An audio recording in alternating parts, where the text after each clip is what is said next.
Welcome to the Free Will Network with all the local and global tragedies that have been happening. We figured we needed to talk some common sense about guns. Some not so common sense. Yeah, I guess some not so common sense. So just a few short months ago, there was an argument about a good guy with a gun being able to stop real world threats. Well, it just so happens that in Sutherland Springs, Texas, which wasn't talked much of in the media, a gentleman by the name of Stephen Williford did just that. He heard gunshots coming from down the street from a local church, and he said he was just kind of freaking out. He's like, "Oh my gosh, every shot could be somebody losing their life. What's going on here?" And so he grabbed his rifle, his AR style platform rifle, and he went out there in I think he was even barefoot, wearing his pajama pants, and he engaged a shooter that was like wearing full tactical gear, stuff he had bought. Anybody can buy stuff, anybody can make stuff. So obviously any laws would not prevent a lawless person from having it. But this guy was pretty geared up, ready to hurt a lot of people. And he'd already hurt a lot of people. And he said, I never thought I would be that guy. But he jumped to action when he needed to. And he was able to get a bullet into the assailant, or the terrorist. And he was able to commandeer a person that was like driving by and kind of saw what was going on. He said, "Hey, that guy just shot up the church. We got to follow him." And so the guy was like, "Come on, let's hop in and let's do this." And so they chased him down. And the bullet that he had gotten into the terrorist had stopped him. The guy crashed on the freeway, and he was dead in the car when they went up to him. Anyway, my wife and I, we went to watch Death Wish with Bruce Willis. Just came out today. Theaters everywhere. We're hoping to find it on Vidia, but it wasn't the case. So we went and we paid the $20 to watch it in the theater. And if you think that we're going to ruin the video or the movie for you... Yeah, don't worry. It's not like a spoiler alert thing. No, well, I mean, almost all the really good scenes were in the trailer anyway. So right. It's not like we're destroying the movie for you if you want to listen to us talk about it. But it does bring up a lot of good points. There was a lot of points that you kind of question. I mean, the mom, Bruce Willis's wife in the movie, she was getting ready to become a doctor. So obviously an intelligent woman, capable of lots of arduous training and running a blender. Yeah, and probably capable of even running a blender and a stove and stuff like that. So because she did prove as a mom role model in the movie, but she had not placed her emphasis on learning how to use a firearm or learning how to secure their home in a way that or their actions. It showed that all of their little actions led up to becoming an easy target. And when they became an easy target, the people who don't really care about laws, they were willing to break a lot of them. And they broke into their house. And they were threatening rape. And they were threatening harm. And when they tried to fight back, they got shot. And they got shot by people who don't obviously follow laws, because it's illegal to shoot people. I mean, without their consent. It's been that way for a long time. Yeah, it's been that way for a long time. I mean, we all have free will, but it's free will to do with what you want with your life, as long as you don't harm anyone or anything else. And there's a lot of folks that won't pay attention to that, and for those people, that's where the good guy with the gun has to stop them.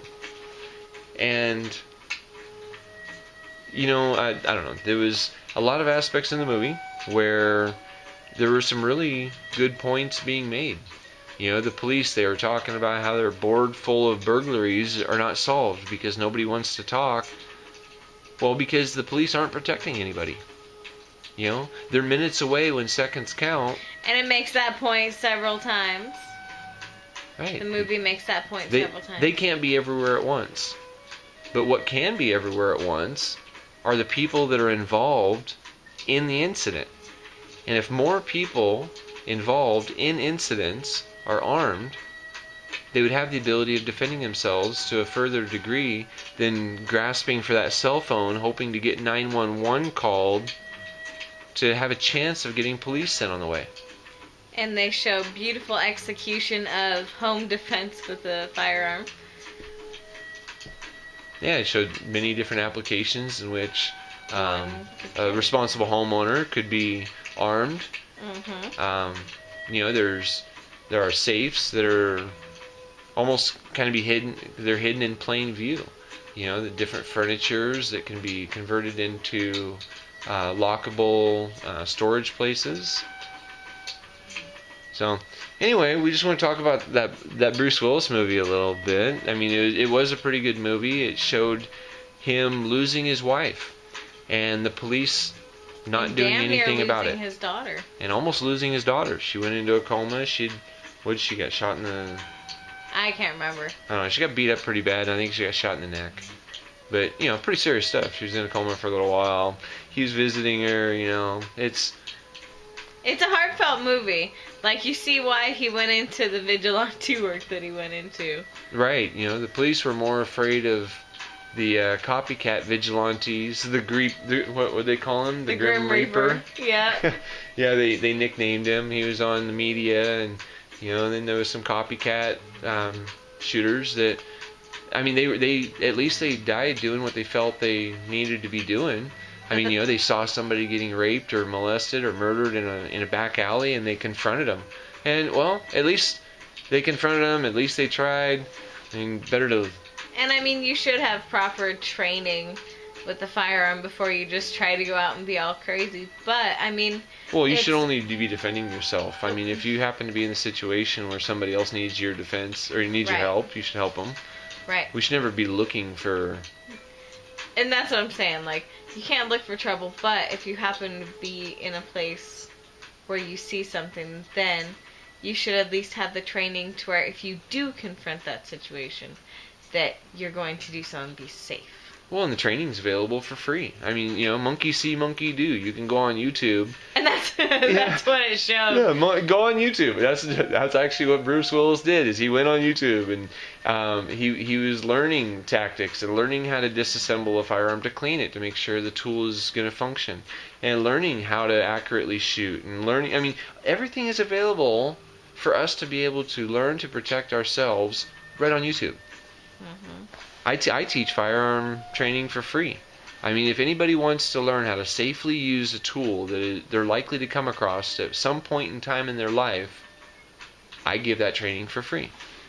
You know, maybe it's virtual training via the internet, via different YouTube videos or different channels that already are providing a great example. I mean, you know, the basics of firearm handling is very simple. It's kind of like running a blender. Don't put your fingers here. Don't point it where you don't want it to go. And always act like it's plugged in or loaded. You know, you don't want to be putting your fingers in where you're going to get them mangled up. I mean, if you've made a cake and you haven't mangled up your fingers, I can teach you how to safely use a firearm. It's not that difficult. You know, we talk about arming teachers, and there seems to be a battle and a seemingly like where nobody has confidence in our teachers to have the ability of learning to use a firearm. Yeah, it's very simple. I mean, I was 11 years old when I went through hunter safety course, and I paid attention, and I remembered, hey, don't put your finger on the trigger, and don't shoot at something that you don't know what you're going to destroy. That is something that I noticed that they did not show very well. Like, there was a couple things that I would critique on there, and that was I don't know the technical term, but he was not keeping his eyes where his barrel was pointed at all times, which is proper firearm usage, I believe. Right. Yeah. You better know where your barrel is pointing at all times. And down is usually a very safe direction, because then it's not going to, because what goes up is going to come down somewhere.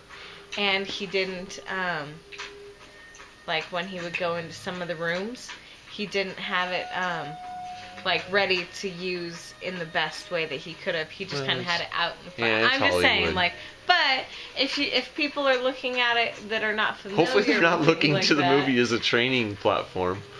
But if they're looking at it with not knowing, like what normal people would look at, they would look at it very critiqueful. Right, and that sort of tactical training is necessary.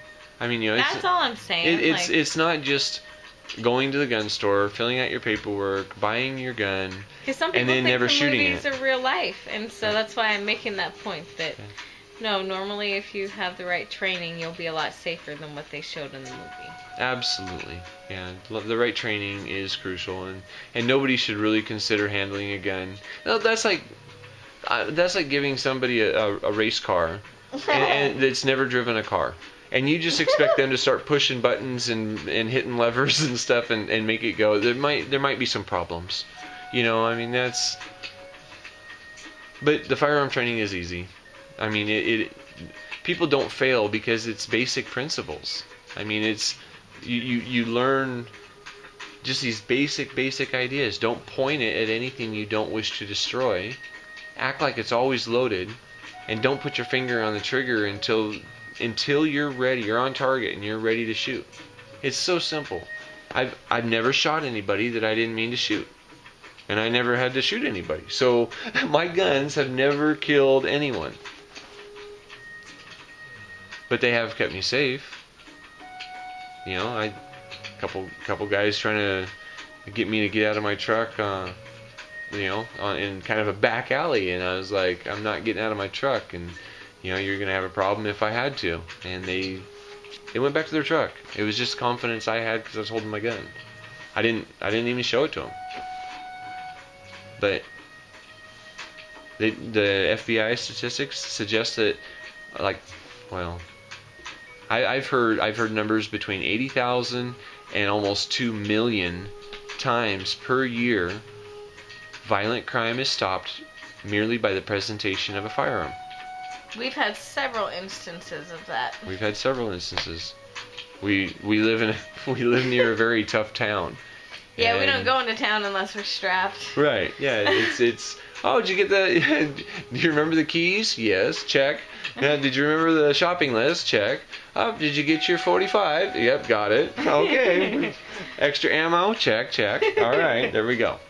No, it is real though. I mean, people are always getting their cars jacked or, drive-by shootings, kidnapped. We've got huge human trafficking issues locally, and luckily we don't live right in it, but we do participate in it. At least more weekly. More frequently than is sure safe. Yeah. It takes people helping people locally, all over the globe, for evil to end. Because when people are sheep, and all they are is a victim, that's what you're going to have more of. Is you're going to have victims. You're going to have unanswered assault. I wish every time somebody defended themselves with a gun, it was in the news. Like when somebody does something bad with a gun, it makes it into the news. See, that would be nice. I mean, they don't tell about, in the media, you never hear about the security guard at the school who fired the one shot against an assailant that comes into a school and kills him. It wasn't that the security guard. This is a real life story. All you gotta do is a quick, internet search. The guy came into the school brandishing a gun, ready to do damage. She met up with the. I saw that one. Yeah, she met up with the assailant and ended up getting a bullet into him. And I don't think she even killed him. I think it just, but it stopped the threat. And there was another one where a school teacher he was able to run out to his car. He got a .45, and he was able to stop the shooter. And See, I mean, he's you know, lucky because he had his gun out in his car. Not always do you have the opportunity to get out to your weapon. right. You know, I mean, it was probably against school policy for him to have it in there, or maybe he could have even stopped it even sooner. Right. You know, maybe we should trust the educators that we hired and we trust to have our children's minds shaped by. Why don't we trust them to defend our children? Why don't we trust them to defend our children?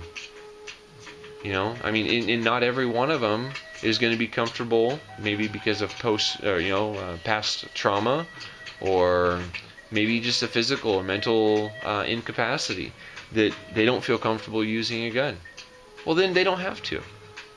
But I think that's the beautiful thing about the village is if you don't feel comfortable like defending yourself, if I see something happening to you, I will try everything in my power to help defend you. Right. You know, I mean, that's most people that we meet are good people. We have to. I think there's a lot of people that are basing their opinion of society off of what they see on the media and what they read in the newspapers and what they see on the internet. But you know, there's a lot of good things happening. And that's not being covered. That's not being shown. I mean, there's people cleaning up the oceans. There's people turning the plastic into fuel and turning the plastic into new homes and turning the plastic that they're pulling out of oceans and out of landfills and stuff into usable resource. There's people defending each other with guns. Yeah, there's bad things that are happening too. But we must understand that the bad things that are happening are being shared, and the good things are not. And it's all by an agenda, because the more fearful you are, the more easily controlled you are. Exactly. The more fear you hold, the easier you are to manipulate. You know, because everybody wants to not feel fearful. You want to feel secure. I mean, in the year 2018, why can't we provide just the security of shelter, food, and water for people? Right now, we're helping people with their wants. You know, everybody wants to have a 2-bedroom apartment and their own money and their own car and all this stuff. But then we're giving them money for food too. This being spent on Oreos and Doritos, and it's causing diabetes and health conditions and you know, tooth decay and all of these things. The wants that people have in today's society are killing them. And they're forcing for that money to be stolen from somebody else. You know, they're going to vote for whatever president, whatever leader is going to push their will upon the minority. And it seems like more are independents of our government now than independent of anybody's help. You know, you've got some people that they found dignity in being self-reliant. And you find other people who rely on something else for their mere existence.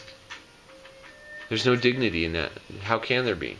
Because if that entity that provides something for you ever says no, or ever cease to exist, so does that way of life that you've become accustomed to. Anyway, we would like more common sense. Actually, we want logical, rational thinking to be a commonplace.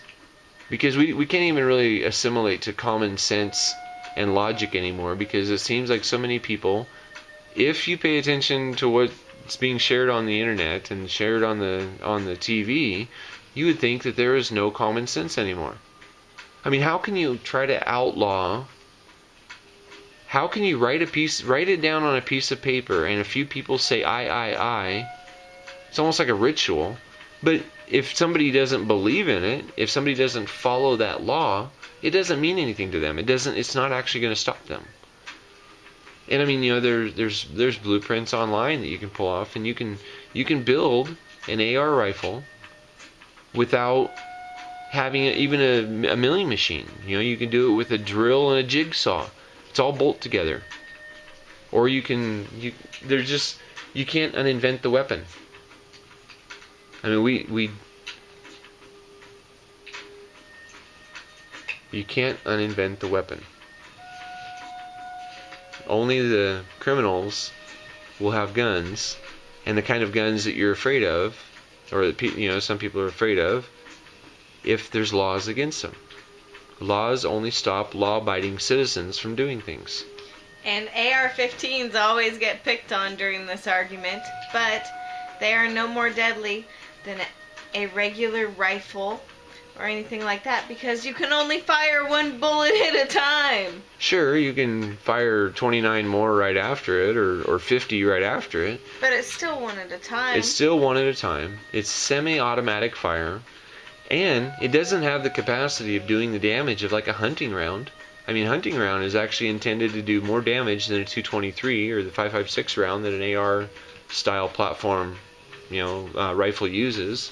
They're actually a fairly small bullet. They're intended to harm a person, not kill the person, because if it takes 2 soldiers to take one hurt soldier off the field, you've actually eliminated 3 people from the battlefield, versus if you just destroy the target, well, they're not going to bother picking the body up till after the fight's over.